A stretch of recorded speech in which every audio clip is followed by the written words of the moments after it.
Hello everyone, welcome to GameTechUK and this video, which is a look around the Backbone PlayStation controller for Android. So let's get on with today's video. So let's start by having a look around the box, and like I say, this is the PlayStation controller. It's officially licensed by PlayStation and this is for Android phones. They do also do an iOS version. The back of the box tells us the Backbone transforms your Android phone into a next level gaming device. You can also use the buttons to record and edit game clips. There's low latency, no charging needed because the actual controller has got a pass through that goes straight into your phone. So let's get the Backbone out of the box, and we're presented with a card that tells us to scan for the app and also a very basic diagram of how to insert your phone and of course the Backbone controller itself. The controller itself feels fantastic. It doesn't feel cheap. It feels really like the DualSense controller. I mean, all the buttons are, of course, in the same position. But if you move the controller about, the buttons don't feel cheap. The analog stick feels good. The R2 and L2, maybe a little bit plasticky, but everything seems all good there. The way you pull the Backbone apart to fit your phone in, the spring system in there, all feels good and feels pretty strong. And yeah, quite impressed with it so far. Setting up the Backbone app was very easy, and it just shows you a brief tour of what the extra buttons do that aren't on the PlayStation controller, such as take a picture or share a video. It was all very easy.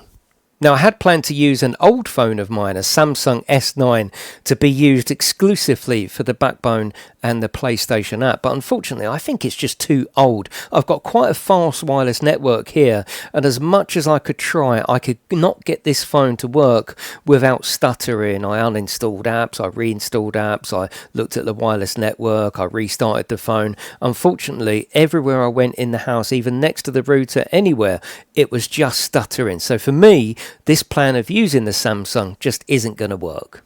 However, I got my wife's flip phone and put that into the cradle of the Backbone and everything was perfect. The controller felt great, the latency, the graphics, although obviously not part of this video. This video is about the controller itself, but the experience of using the Backbone with the flip phone was absolutely perfect, as you can see here with Elden Ring. Next up is Gran Turismo, and like I say, although the triggers do feel a little bit plasticky, and of course you haven't got any haptic feedback, but the controller is doing a good job of feeling like a PlayStation game. It's also bringing back great memories of mobile gaming back in the day when the PSP come out. This is just showing you how cool that PlayStation app actually is, and you can see there's very minimal lag, although that will be dependent on where you are. If you go to your local McDonald's or go to your work network, that experience will change, but here you can see that the colours are lovely on the screen and the lag is pretty much non-existent around the home. Given that my first solution of using that Samsung just isn't going to work because the hardware is too old now, I've put in my fold phone. Now this is a lovely phone and you can see it's clearly not designed for the Backbone. It's too big, it doesn't hold the phone properly, and it's quite precarious. Imagine if you dropped it through playing with this, you can see just the slight bit of movement and it pops out. So unfortunately that solution isn't going to work either. So outside of how cool the PlayStation app is and how great it is to be able to play your PlayStation games on your phone, what do I think of this? Well, this is really cool. It actually feels great. And don't forget, although we're reviewing this because it's the PlayStation version, you can of course play all your Xbox games on your phone.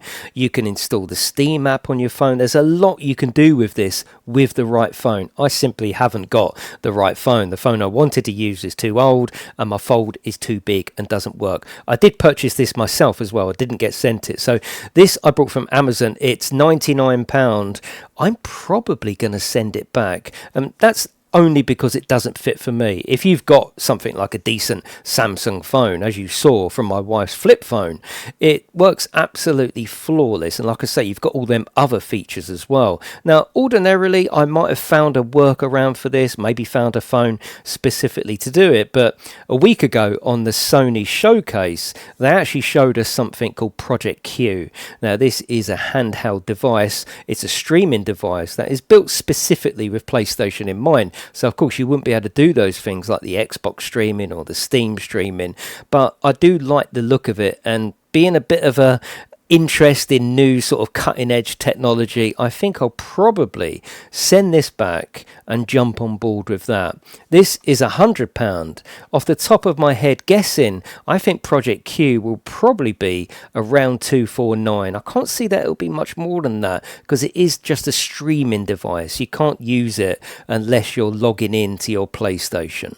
So I think ultimately the answer is if you've got a decent Samsung phone and you want to do all those surrounding extra bits like the Xbox and the Steam, then for £100 this is fantastic. If you're a Sony fan and you want really a device that is actually dedicated to just playing your games on the move, then I would probably wait for Project Q, although it will be at least double the price.